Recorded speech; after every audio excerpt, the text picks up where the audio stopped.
Hi everyone, I'm Talia and I'm the newest member for the Voice of College Football. A little bit about me before we get started. For my first video, I'm from Southern California, but I'm actually a student here at the University of Florida. I'm a senior and I've actually covered the Florida Gators football team for 4 years. I'm now covering the Gator men's basketball team, and I'm super excited to start making videos for you guys because anything Gators, I probably know. So for my first video for you guys, I wanted to list out the top returning football players for the 2025 season because I think they're going to be absolutely dangerous, and here's why. First of all, they are returning 17 starters and coming off an 8-5 record, and 2 of those wins came from ranked teams, number 22 LSU and also number 9 Ole Miss, and they went on and absolutely dominated FSU and Tulane in their bowl game. So the first returning player I want to talk about is safety Bryce Thornton. He's a sophomore, 5'10" and 210 pounds. Now, before talking about his strengths and weaknesses, I want to go over some notable stats in 2024. He had 3 interceptions, and 2 of those actually came from the Ole Miss game, and that was huge. He also made 19 solo tackles, 1 forced fumble, and 3 pass deflections on the season. And I think those 3 interceptions shows that he is becoming more confident on reading plays, and he's definitely ready to make bigger contributions to the defense. And I also think with 2 years under his belt, he's built that confidence and he's ready to make an impact on the team for sure. Throughout his games, I think he's done a really good job, once again, not only reading plays, but also the quarterback. And I think he's good at also positioning himself in coverage. His 19 solo tackles show that he's not only kind of a good defender, but also he's reliable in open coverage. I think something head coach Billy Napier and him can work on is definitely getting him to force more fumbles with his size. I think he'll have the ability to do that and kind of, scramble the offense up a little bit. And on top of that, I think he does need to work on his range and his speed, because I think head coach Billy Napier should see his stats and want to make him kind of that turnover machine that Florida needs. And he's going to be an upperclassman now, got that confidence. Hopefully it will be his year. Okay, next up is 6-foot redshirt freshman cornerback Aaron Gates. Now, looking at his stats, it's actually quite impressive. In 2024, he finished 5th on the team in tackles for loss, which was 4. And he also had 27 total tackles, 14 of them solo, an interception, 3 pass breakups, 2 fumble recoveries, and also a quarterback hurry. His biggest game was actually against Georgia, and I see this theme in a few players actually on the roster. During this game, he had 4 tackles, 3 of them solo, 1 tackle for loss, a quarterback hurry, and a pass breakup on a 3rd down, which was critical to the game. After his first tackle for loss, he had his first career interception, and that was a 30-yard return. And on top of that, he also held UGA to a 1-yard punt return. And really looking at all this, the one thing I think he could work on is his open field tackling and really trying to replicate the impact he made during the Georgia game. And if he does that, I could see him really having his breakout year next season. All right, now next up is defensive lineman Caleb Banks, and actually during week 13, Kirk Herbstreit named him a top performer, and I'm going to tell you why, because it's huge. First of all, I want to start off by saying he's a 6'6", 325-pound lineman. Those are pro numbers. And him returning was huge news because he actually was projected to be an early first-round pick by scouts. And here's why. I'm going to list out the stats. 21 tackles, 10 of those were solo, 7 tackles for loss, 4.5 sacks, 2 forced fumbles, a recovered fumble, and 10 starts. Now, let's talk about the standout game Kirk mentioned. It was in week 13 against Ole Miss. He generated 7 quarterback pressures, and which was the most among all defensive players in week 13.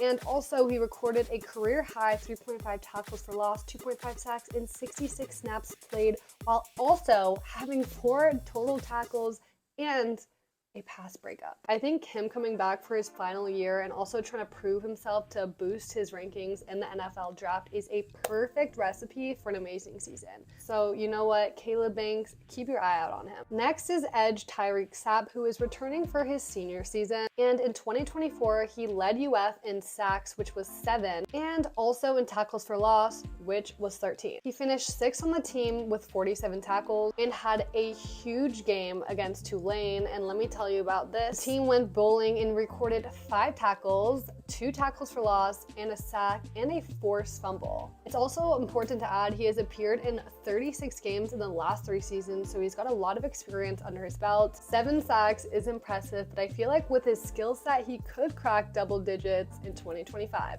Next up is Florida center offensive lineman Jake Slaughter, and he actually just got honored for All-American and got his slab outside the Ben Hall Griffin Stadium. He has actually so many other honors. I will just put them up on screen to preference if you just want to like go through those.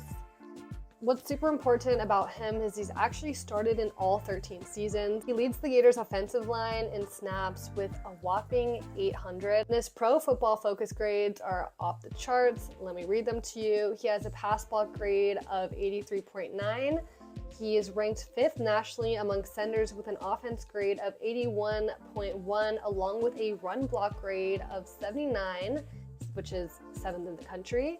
And he also leads the Gators in PFF offense, pass blocks, and run block grade, making him the literal Ironman of the offensive line. And I think 2025, once again, his last year, he's really trying to put up those numbers before the draft, and I see him once again being very exciting to watch. Next up is running back Jaden Baugh, and this is the truest of true freshmen I've seen. He played in all 13 games with 4 stars, and he had a huge game against Kentucky. And during this game, it was actually the first time in program history a true freshman quarterback, who's DJ Lagway, and a running back started in the same game, and he put up some numbers. He rushed for 5 touchdowns in his first start, and also he tied the program record with Trey Burton in 2010 and Tim Tebow in 2007. I mean, we're talking about Tim Tebow numbers here. And in 2024, he led the Gators in so many ways. First of all, he had the most rushing yards, which was 673. In total touchdowns, which is 8, and tied for the team best in rushing touchdowns, which was 7. And on top of that, he averaged 5.1 yards per carry and caught 4 passes for 33 yards and a score. I really think him and Lagway are going to be really iconic next year.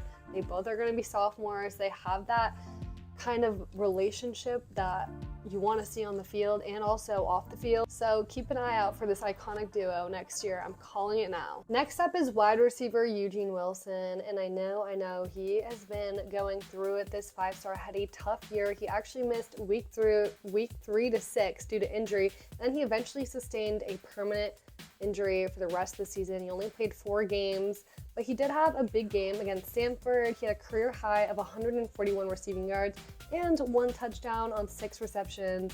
And he also had this one absolutely amazing touchdown. I'm sure if you watch the game, you'll remember it was 85 yards, and it was the longest UF has ever seen, I think, since 2017.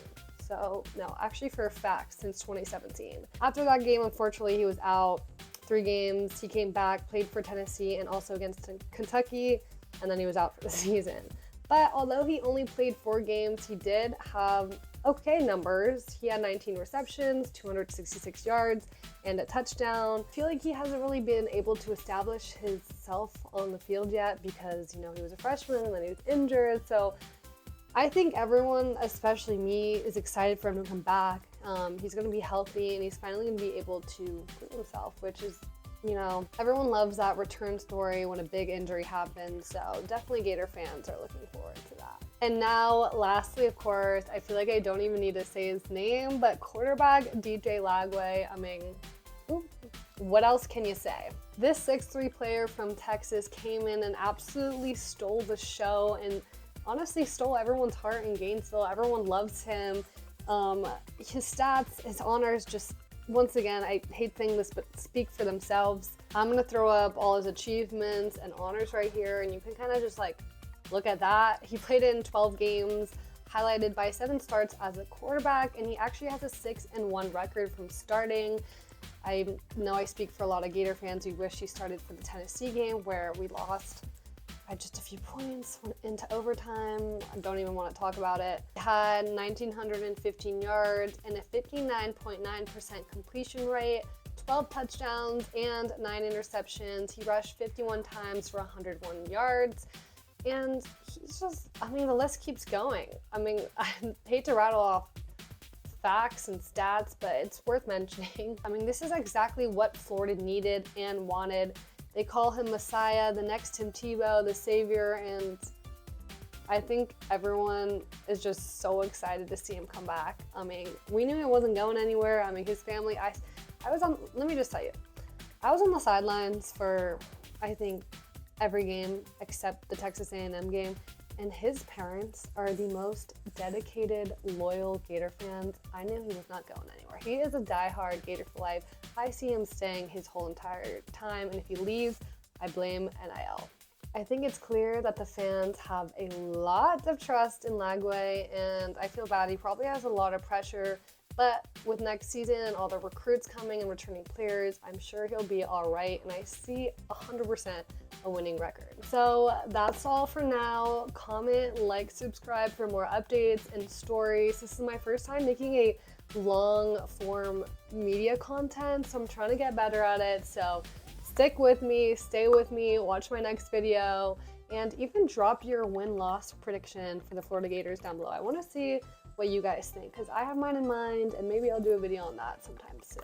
So thanks for watching.